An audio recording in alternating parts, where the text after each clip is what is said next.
হে নফস, আর কত ডুবে থাকবে অন্ধকারে, আর কত কলুষিত করবে নিজেকে, রবের আর কত নাফরমানি করবে।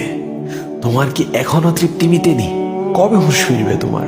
তুমি কি দেখনি ভালো হয়ে যাওয়ার নিয়ত করেও ভালো হয়ে ওঠা হয়নি এমন অনেকেরই, যার আজ কবরে শুয়ে বলছে রব্বির জিয়াউনি, হে আমার রব, আমায় আবারও ফেরত পাঠান, এবার আমি ফিরে আসব আপনার যোগ্য বান্দা হয়ে।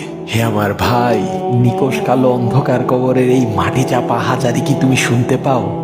সাহাবায়ে কেরাম কবরের পাশ দিয়ে যাওয়া তো দূরের কথা, কবরের কথা শুনলেও কান্নায় বুক ভাসিয়ে দিতেন।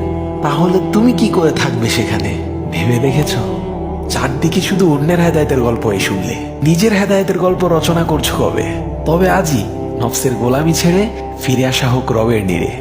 তোমার একটি সাহসী পদক্ষেপই পারে তোমার জীবনকে অসাধারণ সৌন্দর্যে মণ্ডিত করতে। আল্লাহ আমাদের সকলকে বুঝার তৌফিক দান করুন, আমিন।